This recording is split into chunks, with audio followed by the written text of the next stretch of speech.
Hello friends, welcome back to another lecture on statics IQ. Statics IQ में आप सभी का स्वागत है। दोस्तों, आज का सेशन आप सभी की उन एग्जामों के लिए काफी महत्वपूर्ण होने वाला है। जी हाँ, उन एग्जामों के लिए काफी महत्वपूर्ण होने वाला है जिनमें जो दोस्तों टॉपिक पूछा जाता है शास्त्रीय नृत्य। जी हाँ, शास्त्रीय नृत्य टॉपिक से जिन एग्जामों में क्वेश्चन पूछा जाता है तो उन एग्जामों के लिए दोस्तों आज का सेशन काफी अहम होने वाला है। चाहे बात करने वाले आज के सेशन में क्लासिकल डांस, जी हाँ क्लासिकल डांस कहें या शास्त्रीय नृत्य कहें, तो दोस्तों आज की क्लास में हम बात करेंगे शास्त्रीय नृत्य से जो इंपॉर्टेंट फैक्ट है और अंत में आपको जो प्रीवियस एग्जाम में पूछे गए क्वेश्चन की सीरीज भी दी गई है। तो दोस्तों वीडियो के अंत तक बने रहिएगा। और हाँ, यदि आज ही आप हमारे चैनल से जुड़े हैं तो चैनल को सब्सक्राइब करके बेल आइकन पे प्रेस कर दीजिएगा ताकि इसी प्रकार की आने वाली वीडियो की नोटिफिकेशन आपको सही समय से मिल सके और आप अपनी तैयारी में दोस्तों तैयारी कर सकें और दोस्तों आप जो कंपटीशन एग्जाम में अपनी दावेदारी मजबूती से रख सके। तो चलिए बिना समय खराब करते हुए आज के सेशन में हम बात करने वाले हैं शास्त्रीय नृत्य। तो दोस्तों वीडियो के अंत तक बने रहिएगा। चलिए आरंभ करते हैं सेशन का। बात करें शास्त्रीय नृत्य, तो शास्त्रीय नृत्य संबंधित उल्लेख, तो सबसे पहले शास्त्रीय नृत्य से संबंधित उल्लेख कहीं मिलता है तो वह भरत मुनि द्वारा लिखित, जी हाँ भरत मुनि द्वारा लिखित नाट्य शास्त्र एवं आचार्य नंदिकेश्वर द्वारा रचित अभिनय दर्पण में मिलता है। तो दोस्तों आपसे क्वेश्चन इस संदर्भ में पूछा जाता है कि शास्त्रीय नृत्य से संबंधित सबसे पहले उल्लेख कहाँ मिलते हैं, किस पुस्तक में मिलते हैं। तो दोस्तों सबसे पहले उल्लेख की बात करते हैं तो भरत मुनि के द्वारा लिखित नाट्य शास्त्र में और आचार्य नंदिकेश्वर के द्वारा रचित अभिनय दर्पण में जो शास्त्रीय नृत्य से संबंधित उल्लेख मिलते हैं। फिर बात करते हैं कि भारतीय नृत्य परंपरा में शास्त्रीय नृत्य की 4 शैलियां प्रचलित थी। तो दोस्तों आरंभ में जो थी वह भारतीय नृत्य परंपरा में शास्त्रीय नृत्य की 4 शैलियां प्रचलित थी, जिनमें पहली है भरतनाट्यम, दूसरी है कथकली और तीसरी है कथक और चौथी है मणिपुरी। जी हाँ, यह 4 नृत्य शैलियां हुआ करती थी। फिर बाद में तीन और नृत्य शैलियों को मान्यता प्रदान की गई। वह है जो 5वां है कुचिपुड़ी और 6वां है ओडिसी और 7वां है मोहिनीअट्टम। तो दोस्तों इस प्रकार से टोटल सात शास्त्रीय नृत्य हुआ करते थे। मोहिनीअट्टम 7वां है, यह शास्त्रीय नृत्य की मान्यता बाद में मिली। तो दोस्तों एक बार फिर से देखते हैं, जो भारत की नृत्य शैलियां हैं वह 7 हुआ करती थी। भरतनाट्यम, कथकली, कथक, मणिपुरी, कुचिपुड़ी, ओडिसी और मोहिनीअट्टम, यह कुल मिलाकर 7 हुआ करती थी। फिर उसके बाद में बात करते हैं कि जो शास्त्रीय नृत्य शैली है यह 8 नंबर की है। जी हाँ, 8 नंबर की है। शास्त्रीय नृत्य शैली को संगीत नाटक अकादमी के द्वारा 15 नवंबर 2000 को, जी हाँ 15 नवंबर 2000 को शास्त्रीय नृत्य की सूची में सम्मिलित किया। इस प्रकार भारत में वर्तमान में 8 शास्त्रीय नृत्य प्रचलित है। जी हाँ, 8 नृत्य शास्त्रीय जो प्रचलित है, आज उनके बारे में हम यहाँ पे विस्तार पूर्वक अध्ययन करने वाले हैं।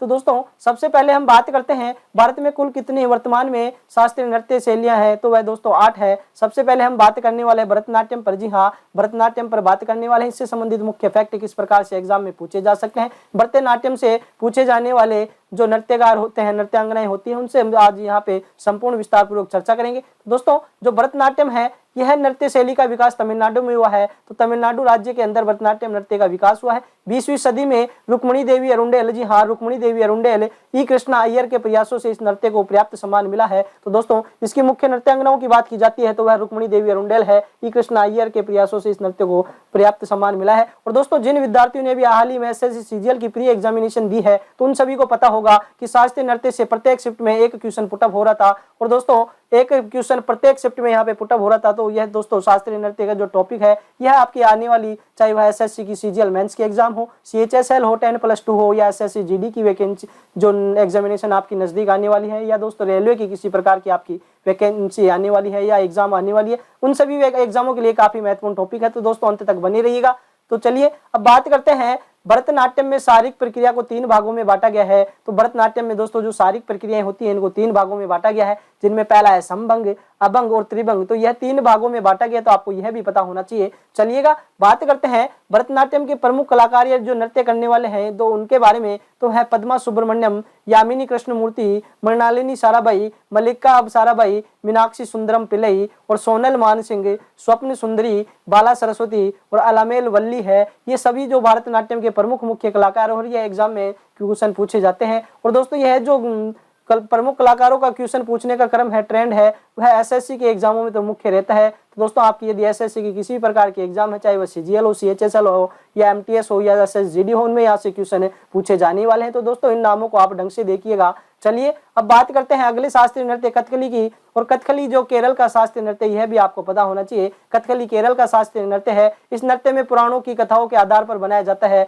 पुराणों की कथाओं के आधार पर इस नृत्य को बनाया जाता है। फिर बात करें कथकली की सबसे बड़ी विशेषता यह है कि इस कला में कई नृत्य और कई नाटकों की विशेषताओं को शामिल किया जाता है। तो कथकली की सबसे बड़ी विशेषता यह भी है कि इस कला में कई नृत्य और नाटकों की विशेषताओं को शामिल किया जाता है। फिर बात करते हैं कथकली अभिनय नृत्य व संगीत तीन कलाओं से मिलकर बना है। तो दोस्तों जो कथकली अभिनय है वह नृत्य, संगीत और यहाँ पे अभिनय, नृत्य, संगीत, इन तीन कलाओं से मिलकर कथकली जो बना है। और यह एक मुखाभिनय है जिसमें अभिनेता बोलता है एवं गाता नहीं है। जी हाँ, यह एक ऐसा मुख अभिनय है जिसमें कथकली में दोस्तों अभिनेता बोलता है एवं गाता नहीं है। तो चलिए आगे बात करते हैं। इसमें नर्तक के चेहरे पर हरा, लाल, पीला व काला रंग लगाया जाता है। तो जो कथकली नृत्य करता है उसके चेहरे पर लाल, हरा, पीला, काला रंग लगाया जाता है। इसमें हरा रंग है जो सद्गुण एवं मर्यादा का सूचक है, और लाल रंग पाप का सूचक है। काला रंग तामसिक प्रवृत्ति को दर्शाता है, जबकि पीला रंग सात्विक और राजसिक स्वभाव का परिचय है। तो आज आपको दोस्तों इन रंगों का किस हिसाब से लगाया जाता है या किसको सूचक करते हैं ये रंग, यह भी आपको पता होना चाहिए।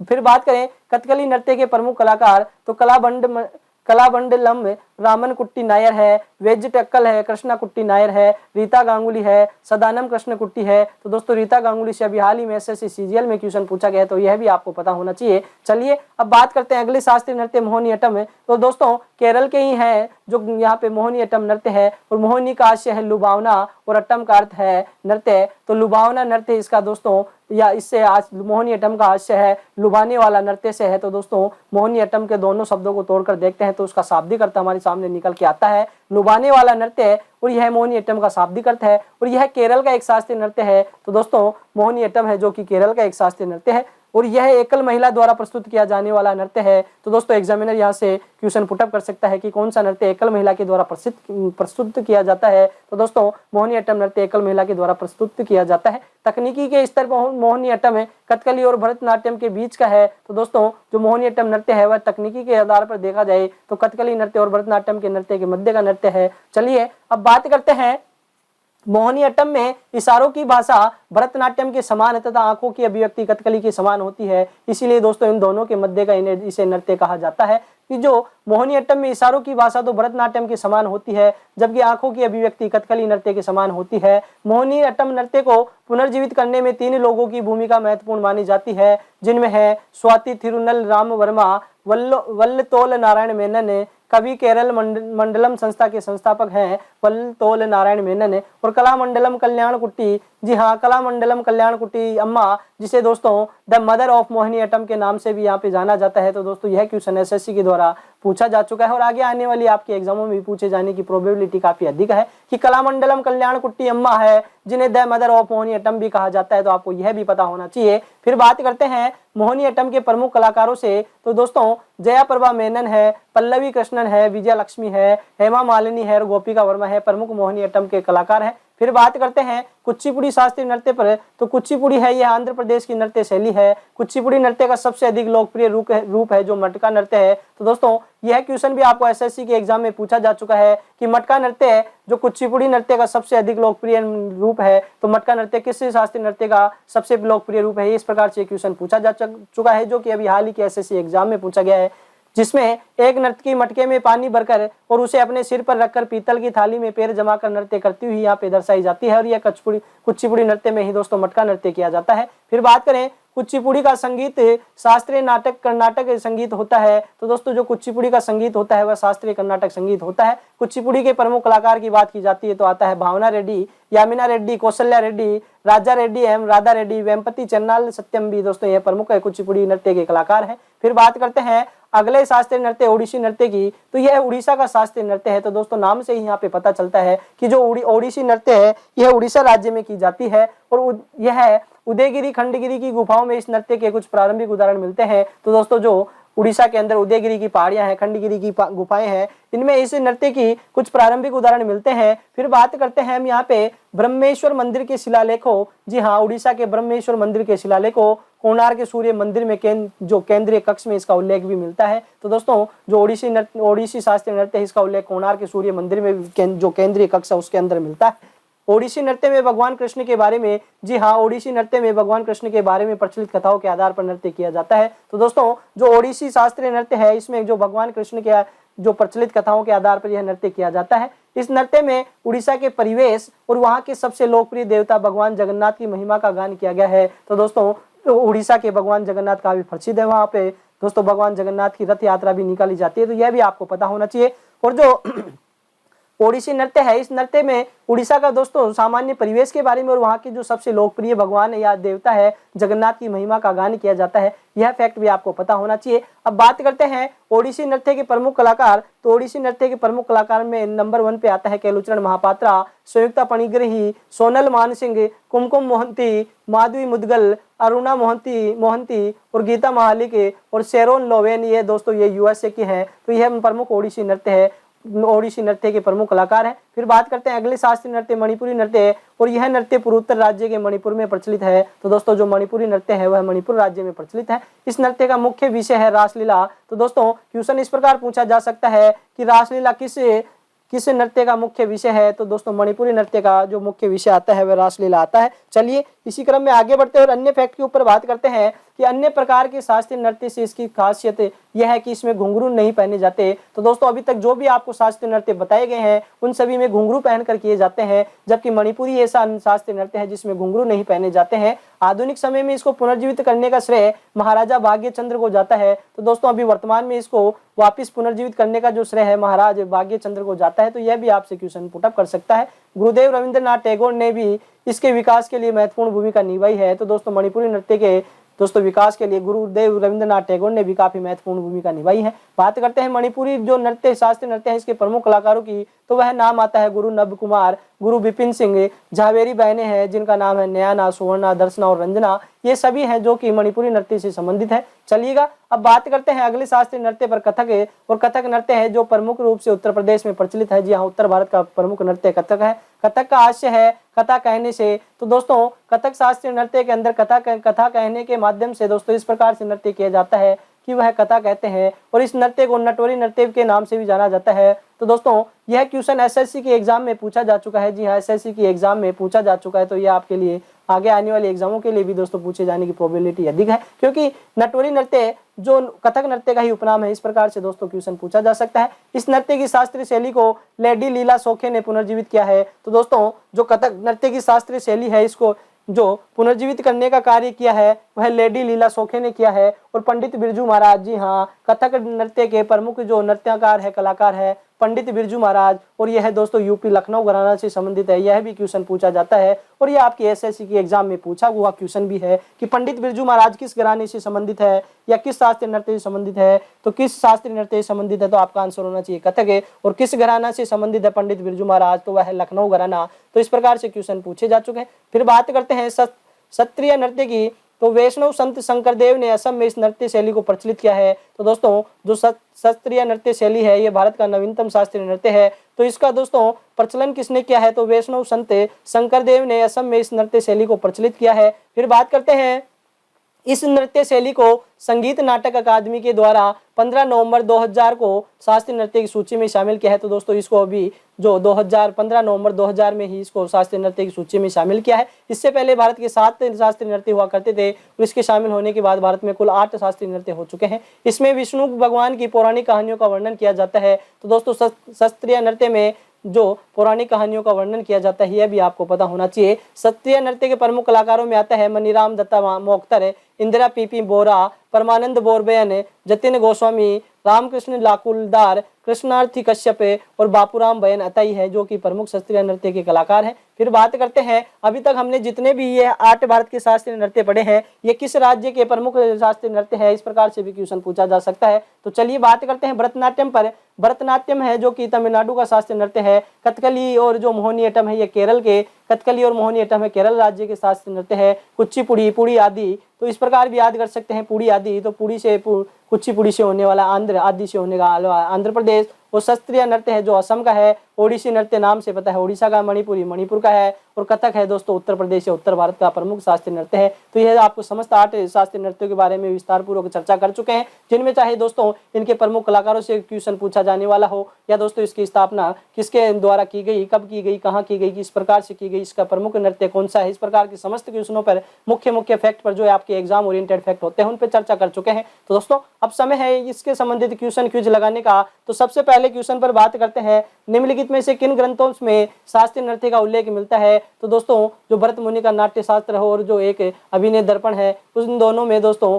शास्त्रीय नृत्य का प्रथम उल्लेख मिलता है। तो आपका आंसर होना चाहिए ऑप्शन नंबर डी। तो चलिएगा इसी क्रम में अगले इंपॉर्टेंट क्वेश्चन पर बात करते हैं। तो अगला इंपॉर्टेंट क्वेश्चन है, वर्तमान में भारत में कुल कितने शास्त्रीय नृत्य प्रचलित है। तो दोस्तों वो सबसे पहले आरंभ में 4 होते हैं, फिर 3 जोड़ा जाता है, फिर एक जो क्षत्रिय है वो जोड़ा जाता है। इस प्रकार भारत में कुल 8 शास्त्रीय नृत्य प्रचलित है। तो इस प्रकार आपका ऑप्शन नंबर बी सही होने वाला है। चलिए इसी क्रम में अगले इंपॉर्टेंट क्वेश्चन पर बात करें। तो अगला इंपॉर्टेंट क्वेश्चन है, संगीत नाटक अकादमी द्वारा शास्त्रीय नृत्य को किस वर्ष शास्त्रीय नृत्य की सूची में शामिल किया गया था। तो दोस्तों वर्ष 2000 में, जी हाँ वर्ष 2000 में संगीत नाटक अकादमी के द्वारा शास्त्रीय नृत्य को जो शास्त्रीय नृत्य की सूची में शामिल किया गया था, और भारत के कुल 8 शास्त्रीय नृत्य हो चुके हैं।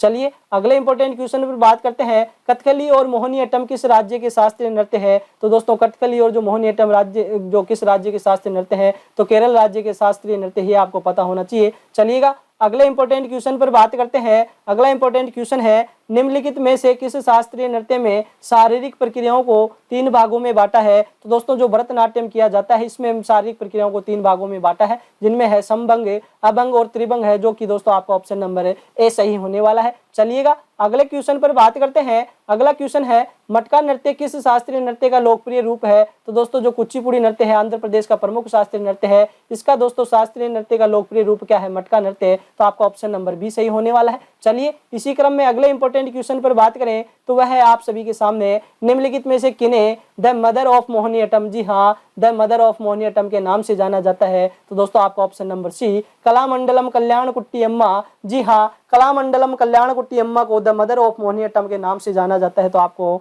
यह भी पता होना चाहिए। चलिएगा अगले इंपॉर्टेंट क्वेश्चन पर बात करें, पंडित बिरजू महाराज का संबंध निम्नलिखित में से किस नृत्य से है। तो पंडित बिरजू महाराज का संबंध कथक नृत्य से, कथक शास्त्रीय नृत्य से है, और पंडित बिरजू महाराज है जो दोस्तों लखनऊ घराना से संबंधित है, जी हाँ लखनऊ घराना से संबंधित है। तो आपको यह भी पता होना चाहिए। चलिएगा अगले इंपॉर्टेंट क्वेश्चन पर बात करते हैं कि निम्नलिखित में से कौन सा नृत्य भगवान कृष्ण की प्रचलित कथाओं के आधार पर किया जाता है। तो दोस्तों भगवान कृष्ण की प्रचलित कथाओं के आधार पर ओडिशा राज्य का शास्त्रीय नृत्य ओडिसी नृत्य किया जाता है। तो आपको यह भी पता होना चाहिए। चलिएगा आज के अंतिम और दोस्तों इंपॉर्टेंट क्वेश्चन पर बात करते हैं, वह है मणिपुरी नृत्य पूर्वोत्तर भारत के किस राज्य में प्रचलित है। तो मणिपुरी नृत्य दोस्तों नाम से ही यहाँ पे है कि मणिपुर राज्य का मणिपुरी नृत्य है, जो कि पूर्वोत्तर भारत के राज्य में प्रचलित है, और यह मणिपुर का शास्त्रीय नृत्य है। तो दोस्तों आज के सेशन में हमने बात की कि किस प्रकार से भारत की सभी क्लासिकल डांस है या शास्त्रीय नृत्य है कि आरंभ में कितने होते हैं, फिर इसमें दोस्तों वर्तमान में भारत में कितने शास्त्रीय नृत्य हैं, 8 शास्त्रीय नृत्य हैं। इनमें दोस्तों समस्त ये जो 8 के हमने प्रमुख कलाकारों पे चर्चा की, इसकी स्थापना कब होती है, किस संदर्भ में होती है, इसका प्रमुख नृत्य कौन सा है, समस्त मुख्य एग्जाम ओरिएंटेड फैक्टों पे चर्चा कर चुके हैं। तो दोस्तों आज का सेशन आपको अच्छा लगा है तो ज्यादा से ज्यादा लाइक कीजिए और ज्यादा से ज्यादा शेयर कीजिए, और हाँ आज ही आप हमारे चैनल से जुड़े हैं तो चैनल को सब्सक्राइब करके बेल आइकन पे प्रेस कर दीजिएगा, ताकि इसी प्रकार की नई नई वीडियो आप सभी को सही समय से मिल सके और आप अपनी जो दावेदारी है कंपटीशन एग्जाम में वह मजबूती से पेश कर सके। और दोस्तों आपने यदि हमारे जो मुख्य सेशन चाहे वह फीफा विश्व कप का हो, आगामी खेल प्रतियोगिताओं से संबंधित हो, या भारत के प्रमुख त्योहारों में मेले हो, या भारत की संसद से पूछे जाने वाले टॉप 30 रिपीटेड क्वेश्चन की हो, तो ये समस्त आप वीडियो हमारे प्लेलिस्ट में जाकर देख सकते हैं। दोस्तों आप सभी से एक छोटा सा निवेदन है, यदि आज आप हमारे चैनल से जुड़े हैं तो चैनल को सब्सक्राइब करके बेल आइकन पे प्रेस कर दीजिएगा, ताकि इस प्रकार की सभी वीडियो की नोटिफिकेशन आपको सही समय से मिल सके। तो दोस्तों अब समय हो चुका है आप सबसे विदा लेने का, मिलते हैं अगले सेशन के साथ। जय हिंद, जय भारत।